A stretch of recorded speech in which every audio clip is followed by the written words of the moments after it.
شكرا سيد الرئيس. Thank you, Mr. President. I would like to begin by thanking the President of the Security Council and the Russian delegation for their able leadership of the Council and for convening this important meeting. I would also like to thank the envoy of the Secretary General, Mr. Nikolai Mladinov, for presenting the SG's report on implementation of Resolution 2334.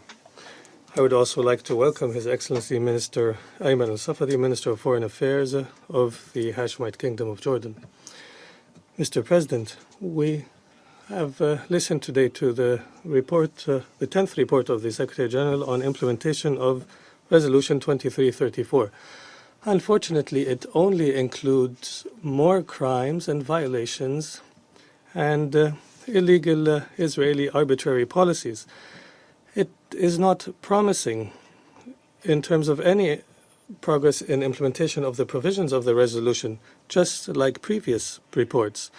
This leads us to wonder, was not the purpose of the Council, through requiring reports from the Secretary General, to follow up on the implementation and to measure the degree of commitment of parties to the resolution and accordingly take the necessary measures to implement the resolution? We do not believe that the purpose of the Council, through requesting periodic reports, was only to listen to the degree of violations of international law and the numbers of casualties of civilians, and not to heed the warnings in the reports which point to diminishing prospects for peace and further incitement and violence and settlement.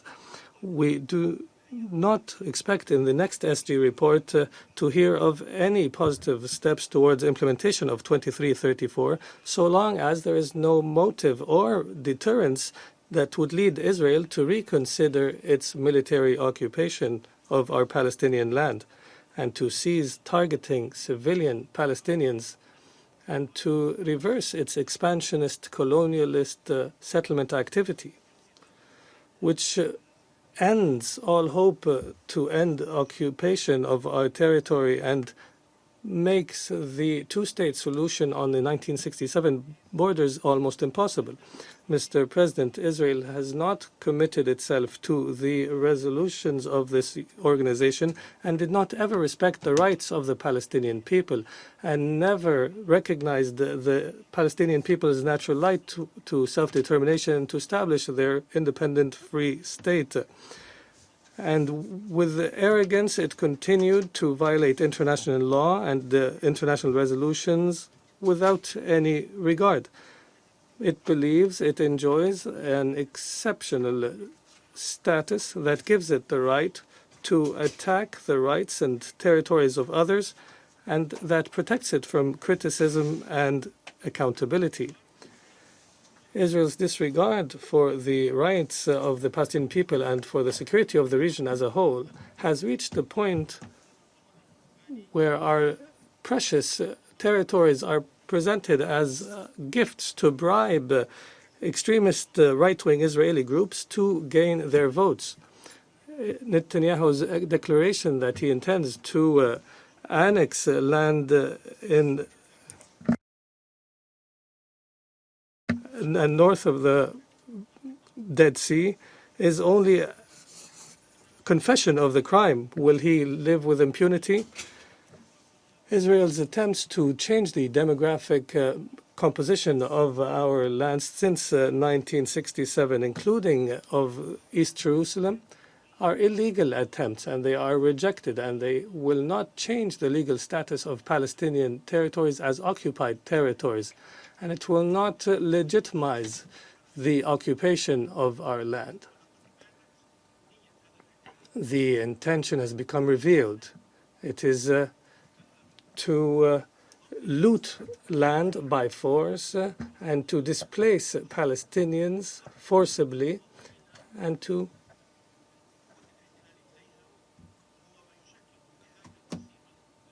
transfer Israeli citizens to our lands. This amounts to crimes of war by the Rome Statute.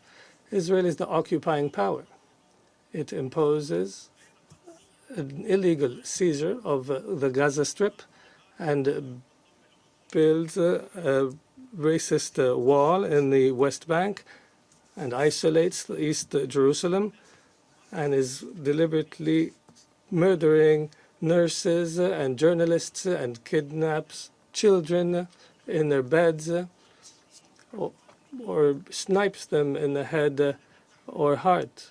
And it deprives a young child in Khan al-Ahmar from school.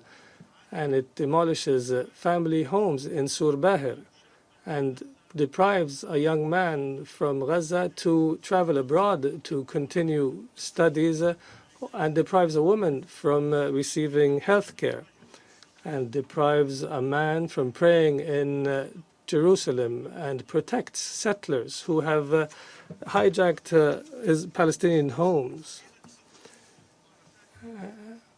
And it commits provocative practices in Al-Haram al-Sharif and sanctified locations. And it rejects the documentation of its racist practices in Hebron, and it establishes checkpoints between the far north of our land and all the way to the far south.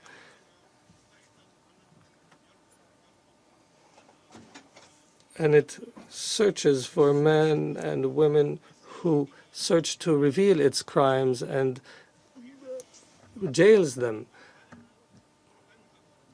And it loots our natural resources and refuses any criticism after all that at the United Nations or in other international fora. Is this reasonable?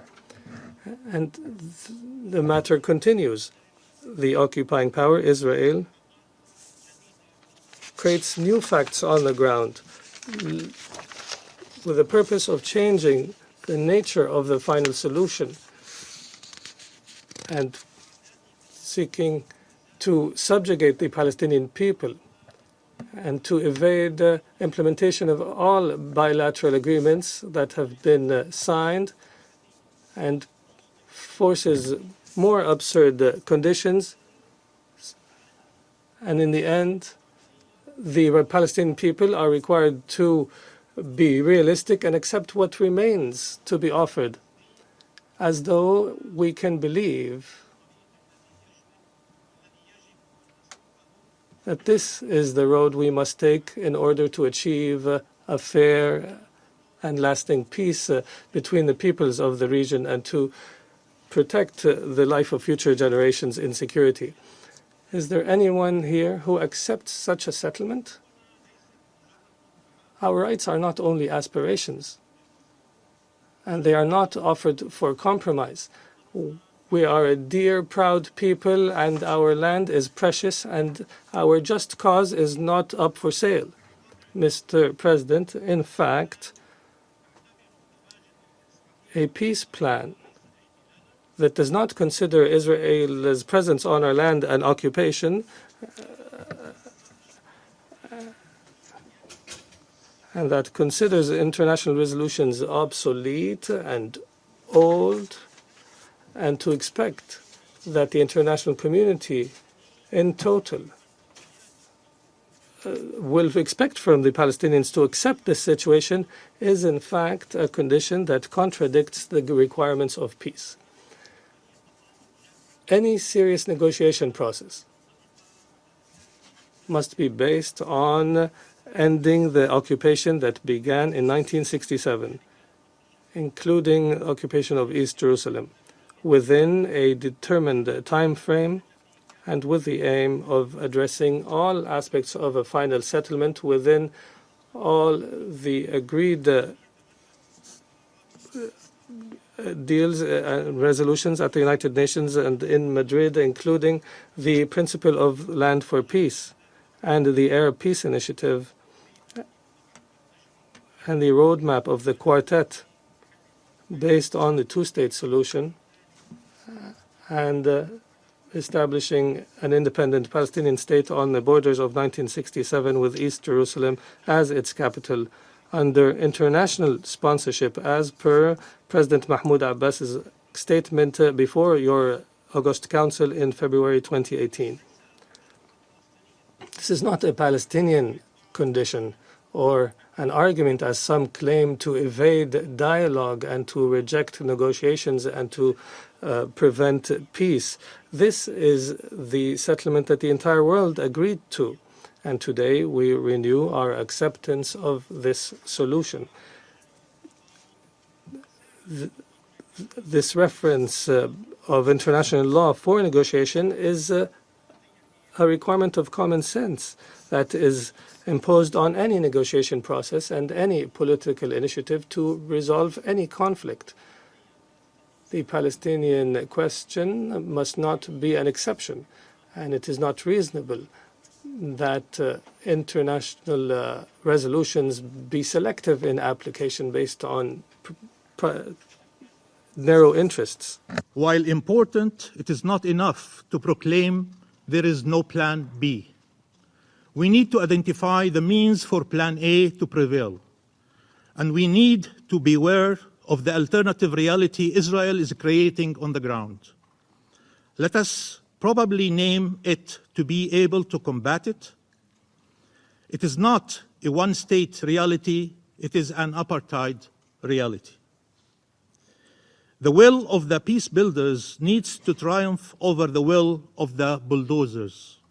In this regard, allow me to commend the firm and consistent positions expressed by Security Council members and the international community at large, while have demonstrated how deeply rooted and how solid the international consensus for just and lasting peace is. I also wish to thank all those who provide support to the Palestinian people, including to Palestine refugees through UNRWA. We also commend the strong response by Arab world, the OIC, and freedom and peace-loving nations around the globe to provocative statements regarding annexation of Palestinian land. And I also seize this opportunity to thank Jordan for its role in support of the rights of the Palestinian people and as custodian over the Muslim and Christian holy sites in Jerusalem, including its role in preserving the historic status quo over Al-Haram Sharif. The UN Security Council, in adopting its resolutions, including 2334, was motivated by the pursuit of international peace and security in fulfillment of its mandate. But stating the law is not enough. We must find the avenues to act to ensure its enforcement. Each country present here in the United Nations can make a further contribution to peace by upholding its obligations, including under this resolution. 1, by supporting our inalienable rights, including to self-determination and their fulfillment, and by providing humanitarian and development assistance to the Palestinian people. 2, by not recognizing illegal actions undertaken by Israel, including those that seek to alter the character and status of Jerusalem. 3, by not rendering aid or assistance to illegal settlement activities. 4, by distinguishing in their relevant dealings between the territory of the State of Israel and the territories occupied since 1967. 5th, by ensuring accountability, as impunity is the greatest obstacle to peace. Make no mistake about it. The real bias regarding Israel in the United Nations is the one shielding it from accountability. Impunity is the greatest obstacle to peace, as it allows the occupying power to reap benefits from its occupation instead of facing consequences, incentivizing illegal actions instead of ensuring compliance with the law. A state that feels it is above the law will be tempted to continue acting as an outlaw state.